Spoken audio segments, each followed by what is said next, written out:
백동수 일부에서 이야기했듯 많은 사람들이 알고 있기로 백동수는 뛰어난 실력을 갖추고 있지만 서얼이라는 신분 때문에 서자도 자식이라고 했지.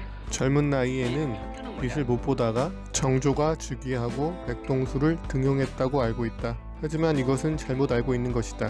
백동수가 서얼인 이유는 조부인 백화상이 서얼이기 때문이다. 재미있는 것은 서얼이라고 무조건 관직을 얻지 못하는 것은 아니다. 아버지 관직의 높낮이나 어머니의 신분에 따라 한계가 있었던 것 뿐이었다. 이를 한품서용이라고 하는데 문무 2품 이상 관리의 양인첩 자손은 정3품, 천인첩 자손은 정5품까지, 6품 이상 관리의 양인첩 자손은 정4품, 천인첩 자손은 정6품까지, 7품 이하 관직이 없는 사람의 양인첩 자손은 정5품, 천인첩 자손은 정7품까지 관직에 오를 수 있었고 1550년에 들어와서는 양인의 첩 자식인 경우 손자부터 과거에 응시할 수 있게 되어 있다. 백동수 증조부인 백시구의 서자인 조부 백화상이 종6품 자연현감을 지냈고 아버지인 백사괭이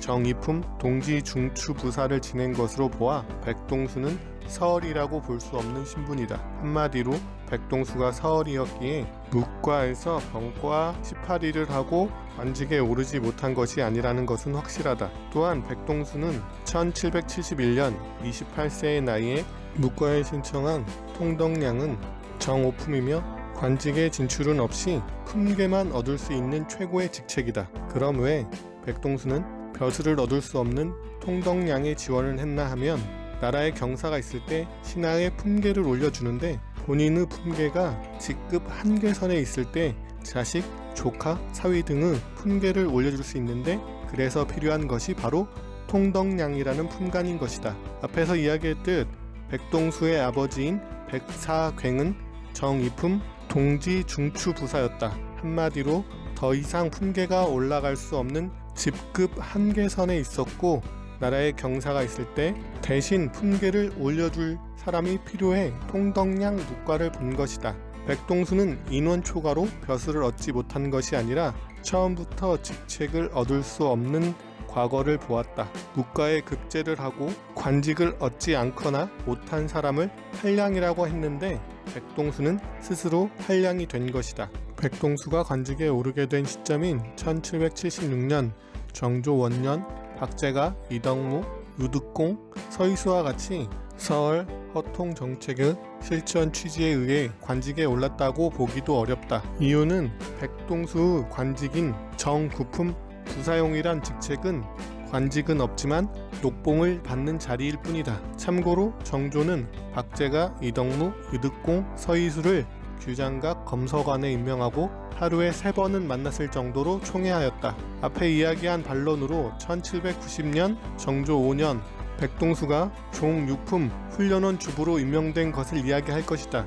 그런데 백동수는 우선 1788년 정조 3년 초관에 임명되었다. 초관은 조선시대 병사 집단 초를 통솔하는 종9품 관직으로 600일이 지나면 6품의 직위를 받게 된다. 재미있게도 정확하게 입관한 지 2년이 지난 무해도 보통지가 편찬된 1790년 종6품 훈련원 주부가 되었다. 그리고 훈련원은 좋은 자리가 아니다. 훈련원은 병조에 속해 있으며 조선 후기에는 소임은 없는 고위 관료들을 우대하기 위한 부서로 활용되었다. 같이 무해도 보통지 편찬에 참여한 박제가가 1791년 임시 군기시 정에 1792년엔 군기시 정에 임명된 것을 보면 정조는 백동수를 크게 중용했다고 이야기할 수 없을 것이다. 참고로 군기시와 훈련원은 같은 병조에 속해 있으나 훈련원은 묵과를 담당하는 기관이고